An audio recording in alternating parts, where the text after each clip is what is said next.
all, or rather good morning to you all. There are paintings, and then there are paintings like these, right? So let me start by requesting a quick show of hands from you all. How many of you, for at least once in your life, would have looked at paintings like these, you know, something that looks like abstract paintings, not more than a geometric representation or an occasional scribbling or a random splash of colors, and wondered how and why under the sky do they get auctioned for millions of dollars? Did it ever happen? I'm sure some news somewhere, yeah? Yeah, many of you, that's very good. So hashtag me too. I've spent around a decade scratching my head trying to understand and decode this logic and trying to understand how to actually cut through this elite art circles. After a point, I've realized that it's actually much more productive to actually try and build a parallel ecosystem in the middle and low ends of art market. So as a kid, I believe art gave me a sense of identity. I used to love my colors, canvases, brushes. It was not just an activity for me, it was much more than that. Probably it was a means for my self-expression. Despite inheriting my artistic abilities from my mother, I think it's actually Calcutta, the city that I'd spent my childhood at, that actually groomed me into a full-fledged artist.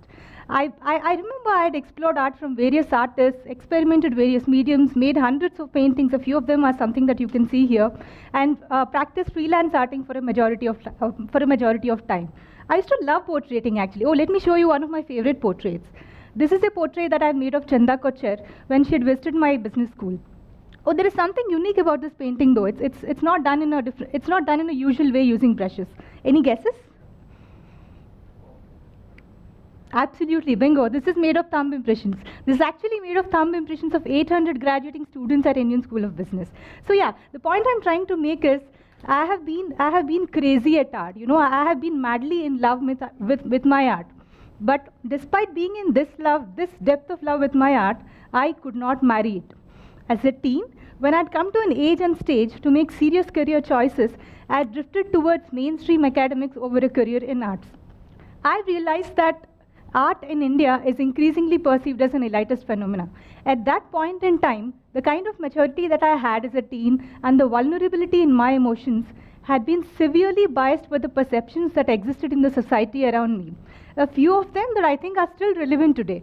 Let me take you through the top three concerns that I had back then. Probability of success. How many of you know the second name after M.F. Hussain who has made it as big? Anybody? For that matter, the third and fourth name? None of us knew, right? Actually, there are very few. This is a market where the 80-20 rule applies. This is a top-heavy market where only a few of artists actually make it to the top and amount to a commercial success. This was the biggest deterrent. The probability of success has been known to be very low in creative fields in an emerging economy like India. The second is an interesting thing. I've been asked many times, several of my friends have actually asked me this question. Jhansi, why is that art valuation is different in different places? Why is that the same artwork is priced as X dollars in one place and is sold at Y dollars in another place? I mean, is there any logic to it ever under the sky, right? So I strongly believe that this lack of consistency actually translates into lack of transparency and actually triggers a kind of disbelief. This has been the second biggest deterrent.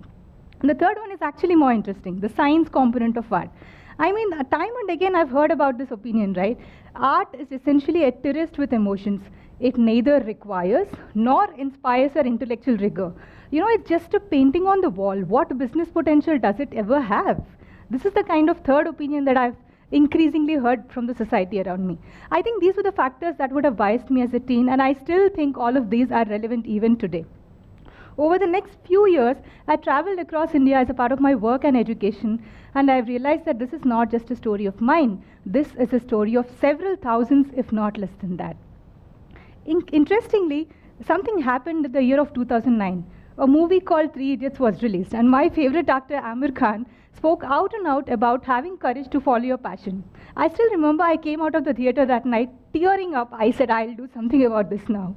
Later that year, along with a few other artist friends of mine, I had started Kala Prayas. So we started making affordable art. So we believed that that's the only way to push art into a common man's life. So we started making low-cost artworks. We kind of experimental models like renting artworks. We started creating art installations, etc.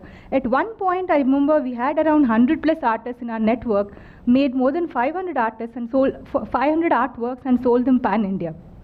We were quite happy for a brief period of time. But then we realized that we weren't really making any impact on how art is perceived by a common man, right? That was the primary agenda, if you remember. So we started trying to experiment on the consumption side of things.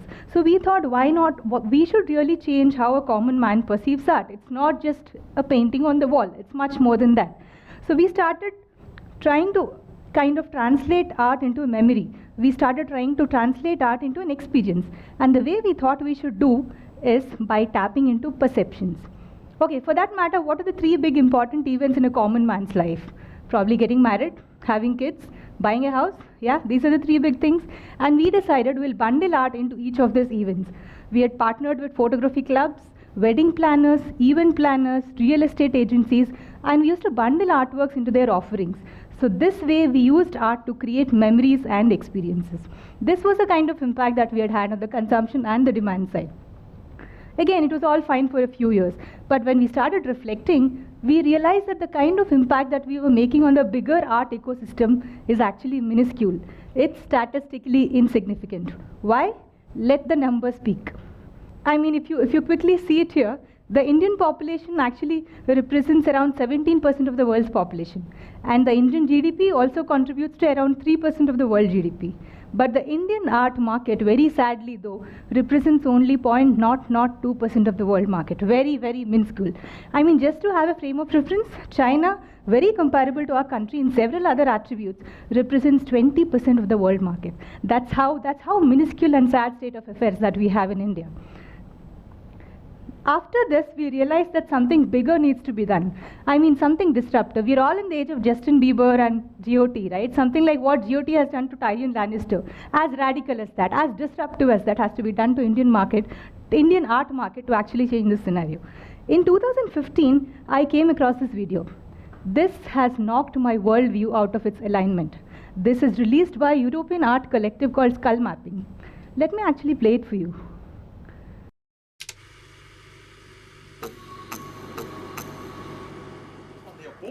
Zinek zijn een echte geïntegreerde band.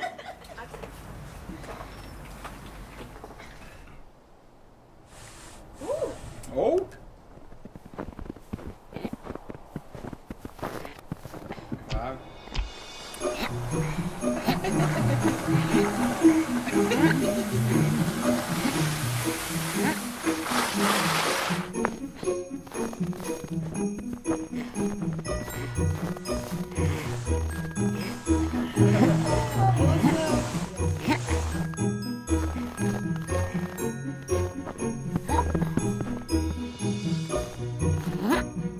Wow.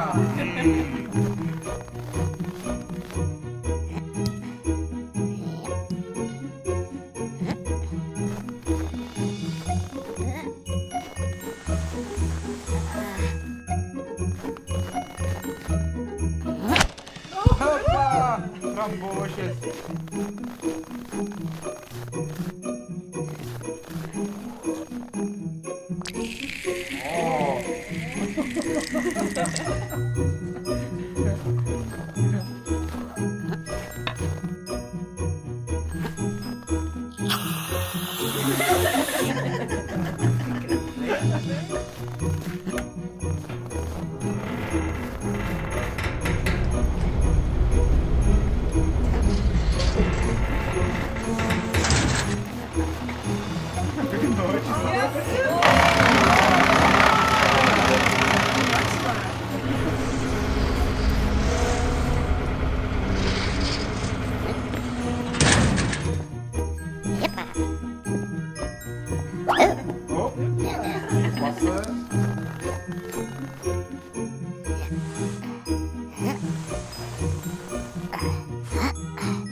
Attention. Ah. Tada! Oh no. Oh dear.